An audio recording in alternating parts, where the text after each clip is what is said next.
Signor comandante, ela é perigosa, perigosa, a perigosa. Signor comandante, ela é perigosa, perigosa, a perigosa. Anda com este, anda com aquele, ela é perigosa, perigosa. Se eu fosse um homem rico, comia 30 pães, usava o Kiko tu rasgar no cu. Oh dona Mena, não faça isso, ao menos sirva pão com chouriço.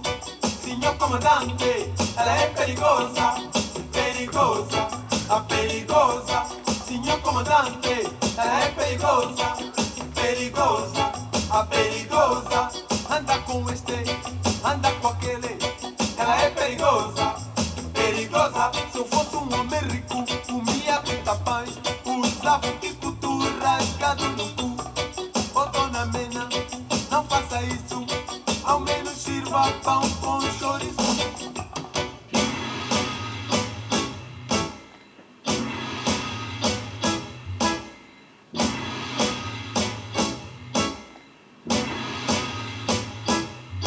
Sansão, homem de trança, Dalila, mulher de traição. David, seu comandante Urias, Betsab, seu esposo comandante.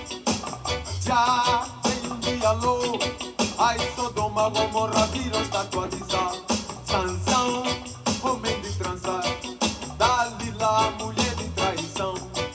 David, seu comandante Urias, Betsab, seu esposo comandante. Já veio um dia louco, ai Sodoma, Gomorra viram estátua de sal. Before the man come, there is the world. Before the world come, there is Jah. Before the man come, there is the world. Before the world come, there is Jah. A temple the king is Shaka Zulu, Shaka Zulu. A great king the king is Solomon, Solomon. Them try not to dreadlock, but forever not to dread we are. Temple the king is Shaka Zulu, Shaka Zulu. A great king the king is Solomon, Solomon. Them try not to dreadlock, but forever not to dread we are. Signor comandante, ela é perigosa, perigosa, a perigosa. Signor comandante, ela é perigosa, perigosa, perigosa. Signor comandante, ela é perigosa, perigosa, perigosa. Signor comandante, ela é perigosa.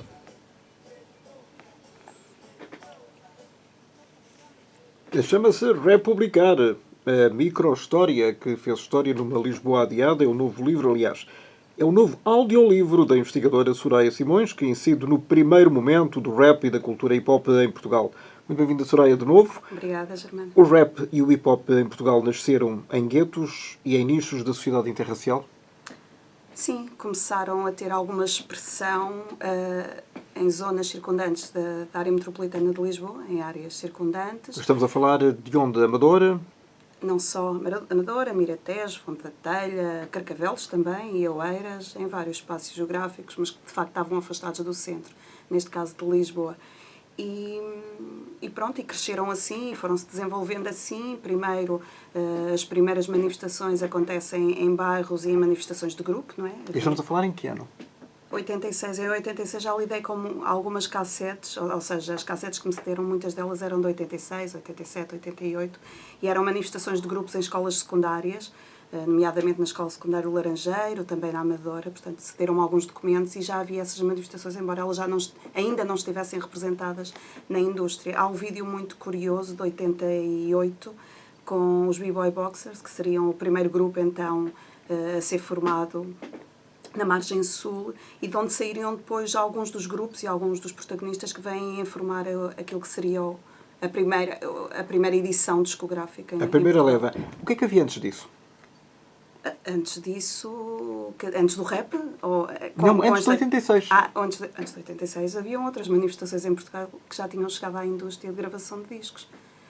Não o rap, mas havia outras manifestações. Não, mas esta concretamente? Esta concretamente ainda não estava representada na indústria. Estamos a falar de uma geração, que é também a minha geração, não é? Uma geração que cresce, que nasce na década de 70, ou em meados da década de 70, portanto eles teriam 13, 14 anos quando começaram a rapar, quando começaram a improvisar em ciphers que criavam, em pequenas rodas, em grupos, ou a escrever as suas primeiras líricas. Portanto, as manifestações surgem sobretudo durante a escola secundária, preparatória e secundária, em alguns deles. Estamos a falar, deles e delas. Estamos a falar num tempo onde não havia internet, não havia redes sociais, havia eventualmente pequenos gravadores de cassetes portáteis. Era assim, sim. O que é que eles colocavam lá? Que tipo de expressão cultural em termos de letra e em termos de música seriam, obviamente, os rap e o hip hop?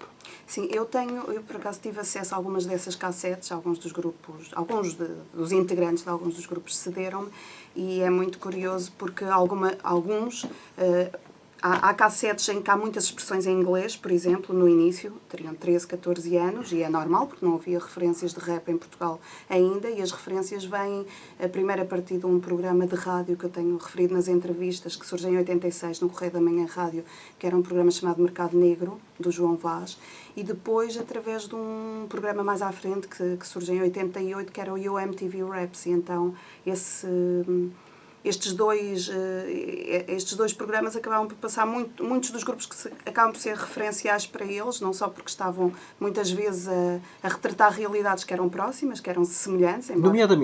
Nomeadamente as questões que tinham que ver com o lugar do outro, neste caso do negro, na sociedade, e o modo como exprimiam também algumas realidades sociais, económicas, também políticas, as questões da exclusão social, das desigualdades económicas, da necessidade de ter um espaço de pertença cultural e de pertença também numa sociedade cultural alargada onde outras manifestações musicais já estavam presentes. Portanto, estes primeiros grupos também retratavam, que eles começaram a ouvir, também retratavam essas realidades. Primeiro os grupos americanos, que lhes servem também de referência, de inspiração, são recheios referenciais, mas ao mesmo tempo são inspiracionais, como os Public Enemy. Talvez este seja transversal em toda a narrativa oral, em todas as entrevistas, seja um grupo transversal que lhes serviu de referência a quase todos eles, ou a todos eles mesmo e elas.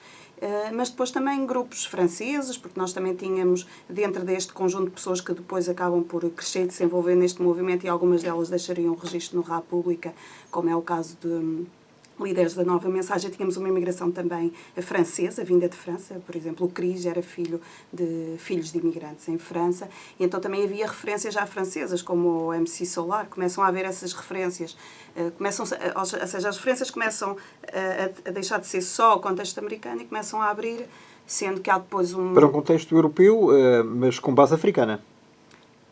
Não europeu, talvez a França seja o único assim europeu com presença nesta altura, estamos a falar no início dos inícios.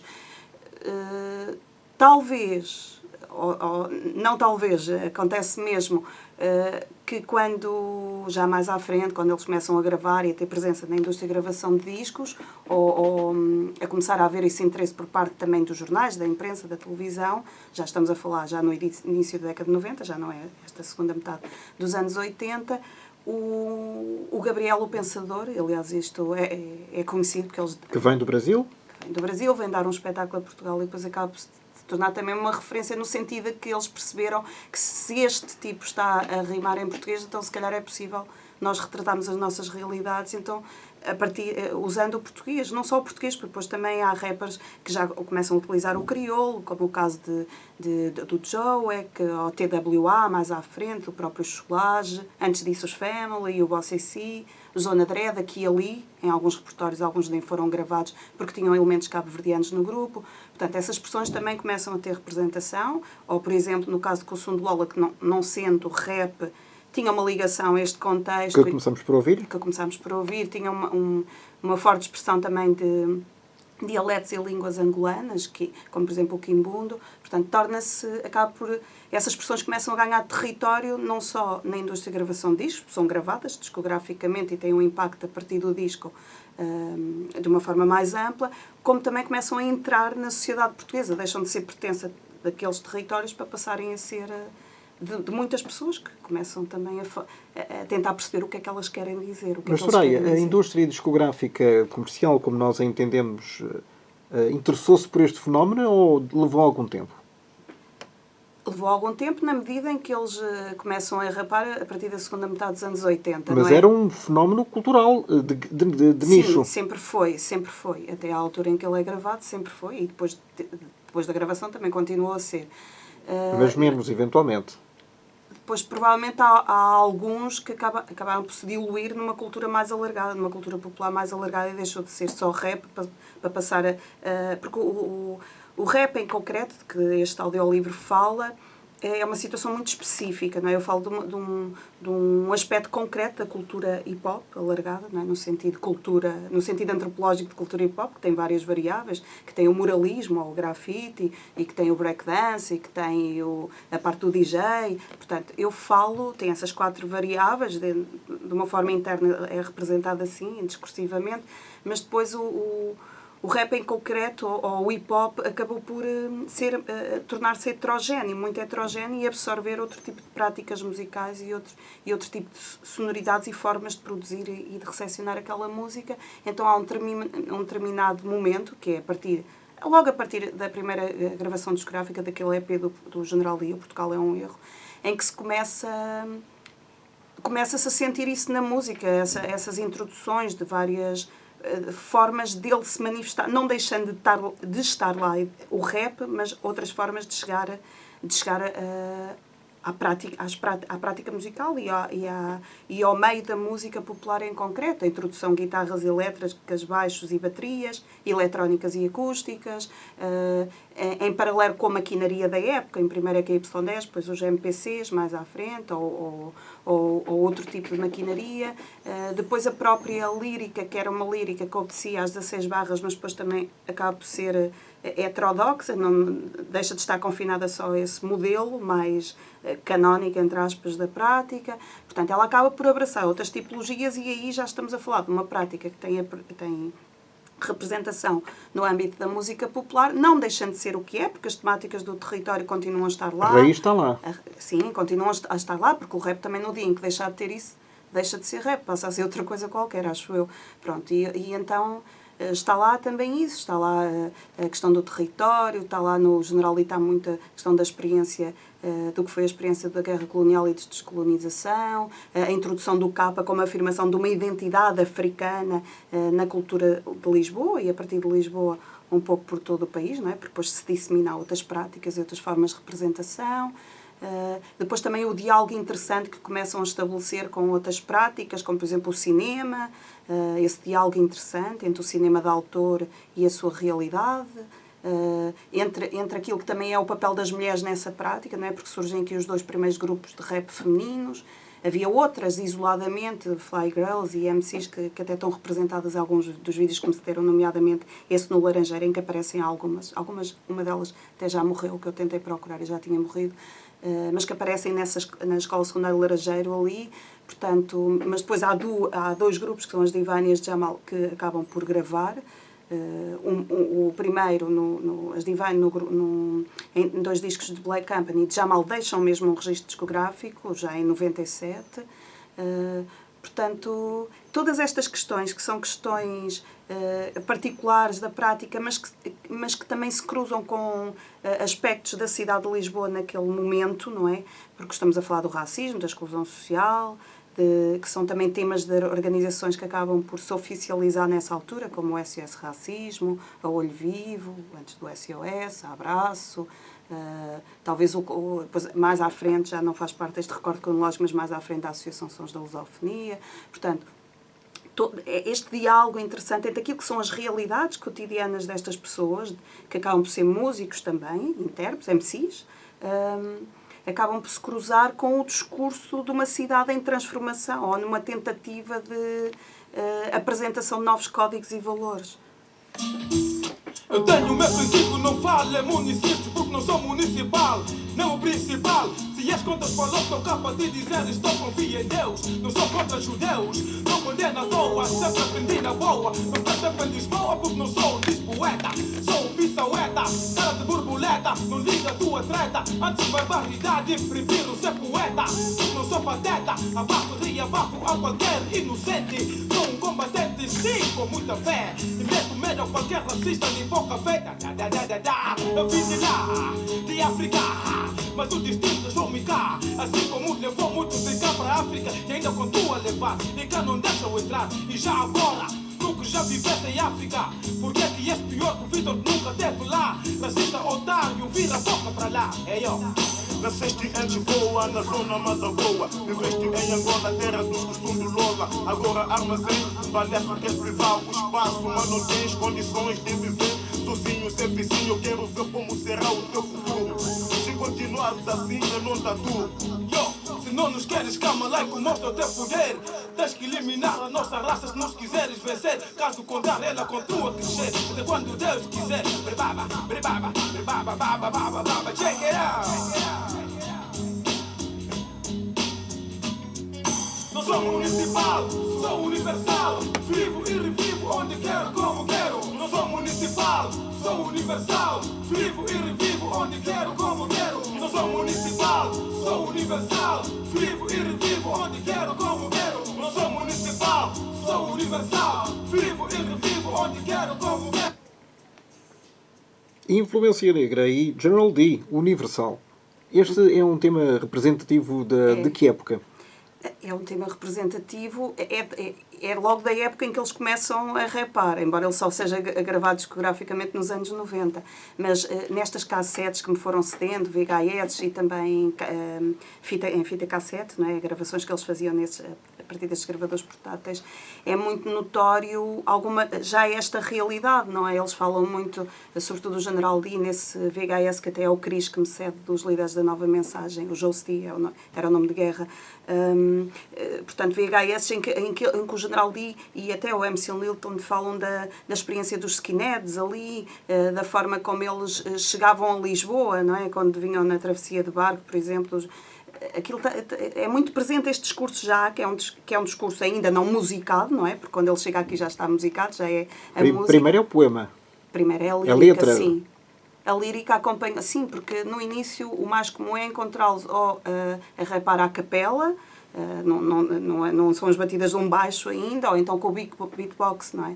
Em improviso, de rua, isto é em freestyle, como eles dizem internamente. Mas isto para dizer que estes assuntos já eram assuntos com os quais a comunidade lidava e que depois ganham uma expressão maior a partir do momento em que são registados discograficamente. Ou seja, eu acho que eles vêm a cumprir esta geração, que é também a minha geração.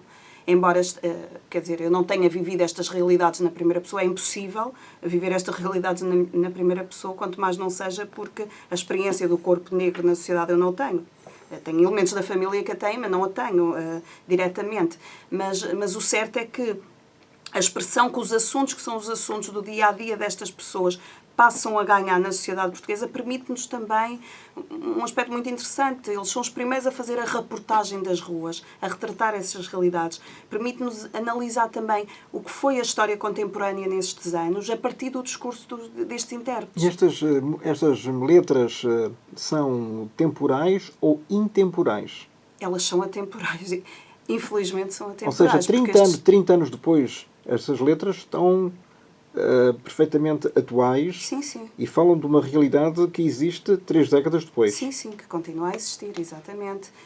Quando nós dizemos que o racismo se institucionalizou, quer dizer, já se tinha institucionalizado aqui. E estas pessoas estavam muito atentas a essas realidades, não só porque as sofriam na pele, não é? Porque, como de uma forma direta ou de uma forma institucional, como tinham, nesta altura, talvez tenha sido a altura em que o rap mais mediatismo, no sentido mesmo mediático, teve.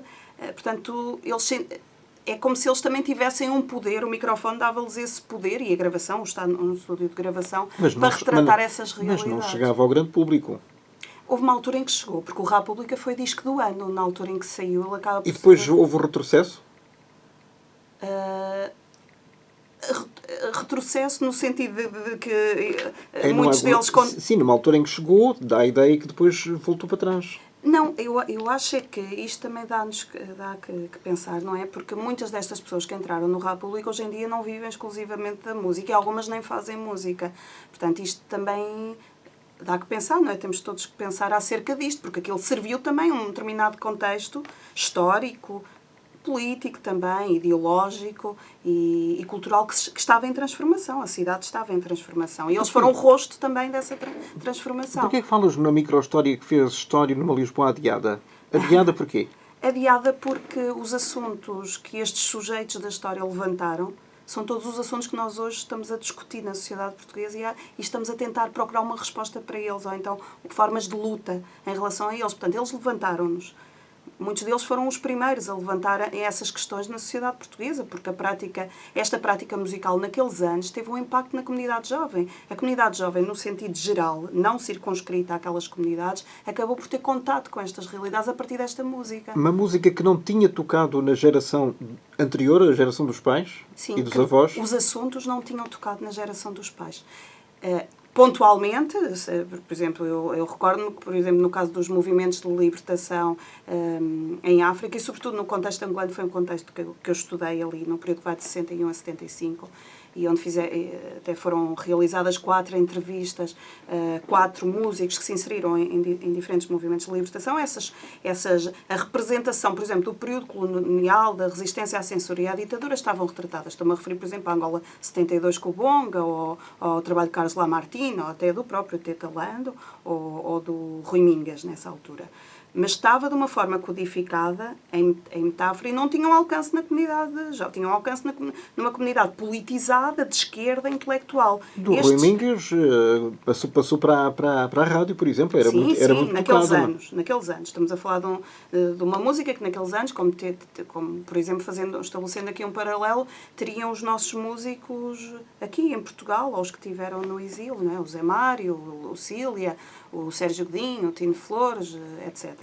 O Zeca, que não estando no exílio, estava cá a produzir uma música atuante e comprometida, mas este grupo de jovens introduz outro tipo de temáticas na sociedade portuguesa. São as suas realidades cotidianas e já não é a experiência colonial em concreto, mas o que vem daí, o que vem na esteira disso, o que é a experiência dos pais, o que é a sua experiência de viver num bairro à margem do capital financeiro e cultural, à margem da indústria, à margem das decisões organizacionais, à margem, muitas vezes, de uma dinâmica que os insira na sociedade da mesma forma que insere outras comunidades de prática. Portanto, estamos a falar de outros assuntos. Essa música e esse tipo e estamos a falar de assuntos que têm um alcance não só numa comunidade politizada, porque muitos deles fazem política, mas não é de uma forma partidária, não é? Isto é, ao retratarem as suas realidades, estão a fazer política, mesmo que acham que não estão. Que acham que não estão, mas não de uma forma partidária. Portanto, não são exclusivos de uma esquerda intelectual. Estas músicas passam na rádio e na televisão, passam a fazer parte da comunidade de uma forma geral. Mas não estão associadas a violência, por exemplo? Não. Quer dizer, quando muito, o facto de retratarem a violência policial nos bairros também está presente em algum deste repertório. Mas, quer dizer, ou retratarem o que foi essa experiência da guerra colonial e o período de descolonização.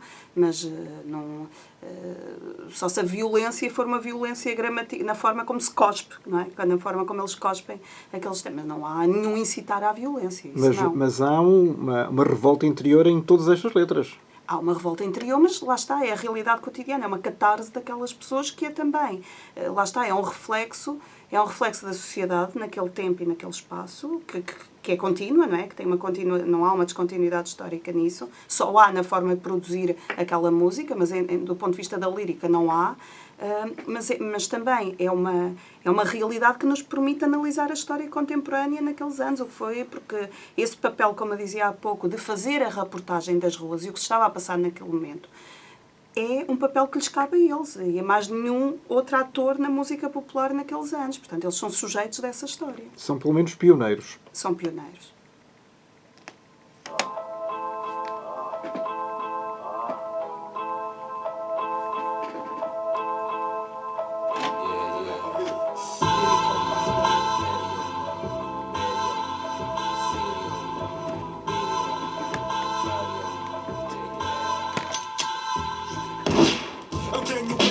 Disse a avó quando eu nasci. Até os 5 conhecido bebê que não sorri. É verdade, podes pôr as mãos no fogo. Esquece tudo, o resto da vida aqui não é um jogo. Desde logo, cedo aprendi a sobreviver. Antes de viver me ensinaram sonhar eu a morrer. Ainda sinto o cheiro daquela maldita casa. E desde ter idade que o Natal é uma grande farsa. Hoje em dia minha casa é o chão. E é no lixo que encontro alimentação. O people passa e olha como se eu fosse um bicho. Sou vagabundo, meu amor, é o caixote do lixo. O meu orgulho não tem lugar neste mundo. E a vergonha é tesouro que guardo bem fundo. E passo o dia à espera que o dia passe. Passo a noite à espera que a morte me casse. Ainda sou jovem, mas meu espírito envelheceu. E tudo que eu possuo foi o ódio que me deu. Eu tenho esquemas e sistemas para vos enganar. Sou filho da guerra, sabes onde me encontrar.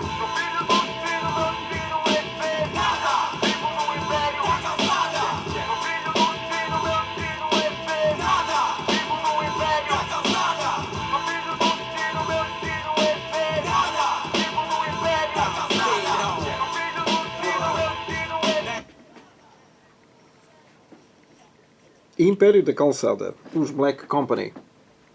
Uma referência também deste género musical. Uma grande referência, não só para os Black Company, talvez tenha sido o grupo, tirando o General Lee, que é um caso à parte, até porque não grava no Repúblicas, tinha gravado antes pela Emi Valentino Carvalho, e os Black Company ganham notoriedade a partir do República, mas talvez tenha sido o grupo que granjeou mais popularidade entre nós.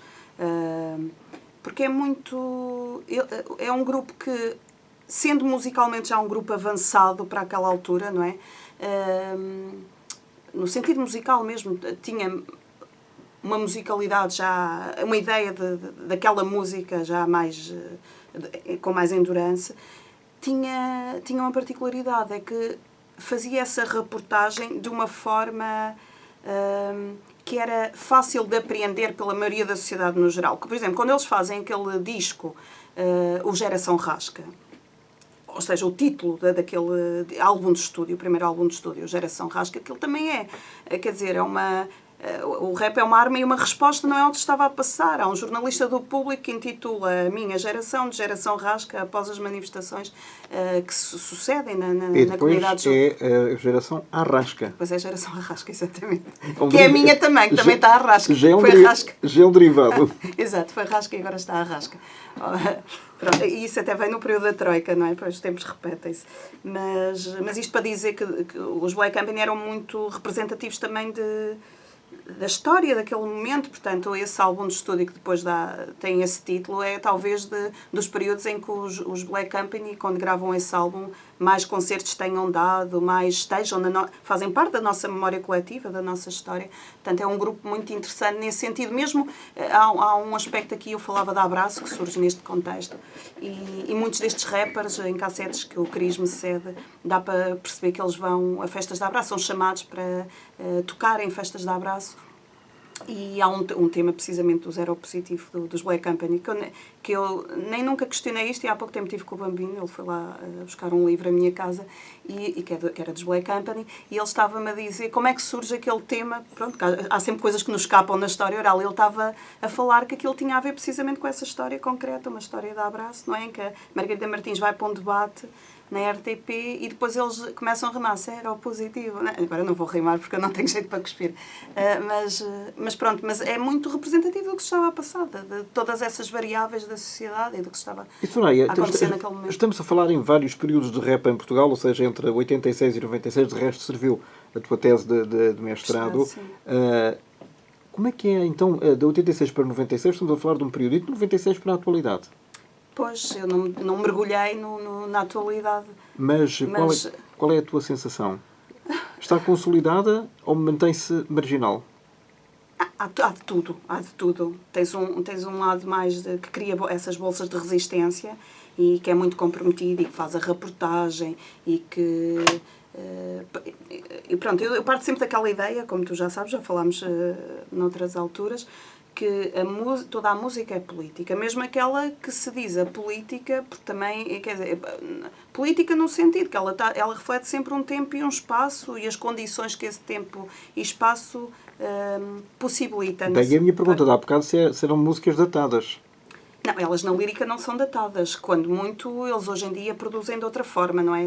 Os recursos são outros. Mas na lírica não são datadas. Estas canções modificaram de alguma forma o pensamento dos portugueses em relação à cultura africana e à africanidade de uma forma geral? Eu acho que de uma forma superficial só. Que não vai ao fundo. Ou seja, que é não... tolerada, acham graça, mas não mais do que isso. Quase num sentido de exotização destas práticas, não é? Isso é muito comum quando eles começam a ganhar projeção nesta altura, porque, por exemplo, o Funky D chega a ir ao Chuva de Estrelas, a voz da Catarina Furtado está no República também, porque há uma interjeição qualquer dela quando faz a entrevista, quando ele entra depois já transformado, não é? Que era o Chuva de Estrelas, e samplaram, portanto a voz aparece aí. Portanto é sempre num campo superficial que as remete para um plano do apolítico, descomprometido com a sociedade, com uma atuância que não é uma atuância como teve a música dita de protesto na geração de 60, mas é exatamente o contrário. Mas isto é uma música de intervenção. É uma música de intervenção. O mesmo acontece com o hip-hop? Ou estamos a falar de duas realidades diferentes ou paralelas? É assim, eu falo aqui do rap em concreto, mas também pode-se fazer rap tendo a música... E a música que o acompanha ser o rock e não ser o hip-hop. Portanto, isto aqui estamos a falar E também podemos ter hip-hop sem ter rap lá. O rap é uma expressão, o ritmo e poesia, como se diz, o rhythm and poetry, mas é uma expressão e é uma determinada forma de cantar, vamos dizer assim, embora não seja cantar, é rapar, mas pronto, é uma determinada forma de cantar aquelas realidades, de cuspir aquelas realidades, com mais flow ou menos flow. Porquê é que tu falas na expressão cuspir? É muito engraçada. Porque é a forma como eles é um jargão quase interno da prática, não é? E eu acho que durante o meu trabalho eu apreendi alguns, porque lidei com eles e com elas, não é? Fui mergulhando no meu trabalho de campo, embora, como eu disse, muitos deles hoje em dia não estejam ligados à música, mas a quantidade de cassetes que me cederam e a quantidade de conversas que tivemos, porque há muitas que não estão aí no audiolivro, foram tantas horas, não é? Tem 1 hora mais ou menos cada conversa, mas tivemos muito mais do que isso, até porque depois houve um ciclo de sessões e debates onde voltámos a discutir estas realidades, cruzando com outros protagonistas. E chegaram a alguma conclusão? Há 2 conclusões muito óbvias. Por um lado, que esta prática, olha, aquilo que estávamos a falar, por um lado que esta prática, a popularidade que ela granjeou num determinado momento foi uma forma de legitimação do que se estava a passar e não uma tentativa de que ela fosse durável no tempo. Tanto que depois falamos neste interregno, não é? Cá entre esta geração e a que vem a seguir já com o mixtape. Com formas autodidatas produzirem, que já não precisam de um estúdio e de uma grande editora. Basta gravar em casa no computador. Exatamente, no computador. Os recursos já são outros. Portanto, essa é uma das realidades evidentes. E a outra realidade que daqui se conclui é que, de facto, os temas que eles levantaram, sob o ponto de vista social, são temas que ainda hoje são visíveis. São visíveis na sociedade portuguesa, na sociedade de uma forma geral. Visíveis e audíveis. Visíveis e audíveis. Portanto, todos os temas que eles levantaram, todas as problemáticas, digamos assim, que eles levantaram, elas estão lá, estão à procura de resposta. Daí eu falar de uma Lisboa adiada. É uma Lisboa que, de facto, recebeu essas perguntas, porque todas esta lírica são perguntas, são punchlines, mas são perguntas também, são tomadas de posição, são statements, mas ainda hoje estamos à procura de as resolver, estamos à procura de respostas. Eu acho que agora estamos a abrir novamente o debate na sociedade portuguesa e às vezes esquecemos que a música tem um papel fundamental. Estas problemáticas, quando têm como canal a canção, é uma forma delas chegarem a uma comunidade alargada, muitas vezes uma comunidade que não é politizada e não tem consciência nem ideológica, nem política, nem cultural e às vezes nem musical. E elas chegaram a essas comunidades jovens. Portanto, às vezes esquecemos disto, que a música tem esse papel fundamental e eles foram sujeitos pioneiros também, mas sujeitos através dessa micro-história, dessa história da cidade e dessa transformação. Soneia, neste livro, Republicar, uma micro-história que fez história, estamos a falar num audiolivro, contém 25 entrevistas.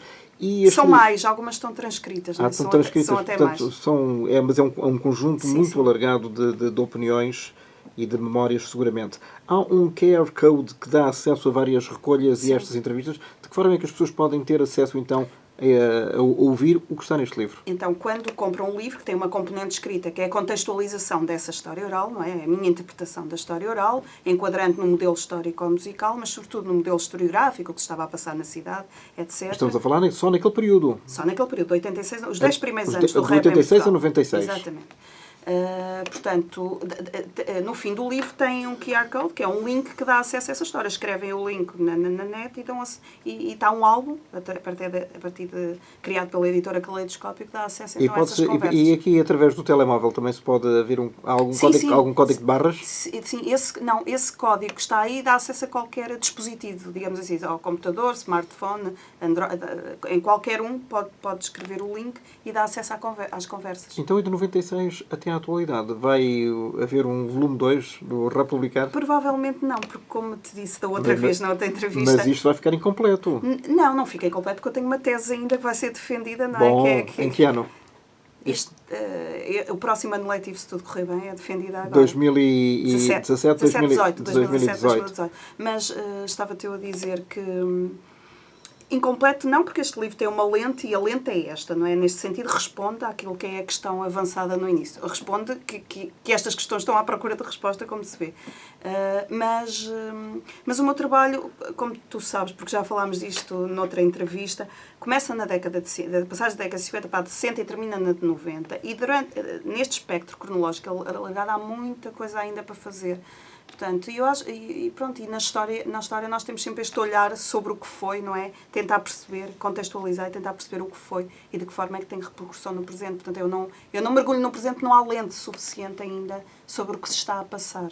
Portanto, este é um bom auxiliar... É um trabalho que eu deixo para os sociólogos, não para a história nem para a musicologia. Mas isto é um bom auxiliar de memória para saber pelo menos o que concretamente aconteceu na música rap em Portugal, neste fenómeno social que é muito mais do que musical, através do Republicar, a microhistória que fez história numa Lisboa adiada. Soraya Simões, muito obrigado por aqui ter estado mais uma vez e espero sinceramente até ao próximo volume que continues até, não sei se de 96 até 2016, mas pelo menos até 2006, olha, a década seguinte. O próximo volume é a tese e provavelmente um artigo, eu fui convidada recentemente para escrever um artigo numa publicação que sai em setembro. E provavelmente vou falar do papel das mulheres nestes anos, que é um assunto que ainda não está devidamente aflorado. Vamos ficar à espera.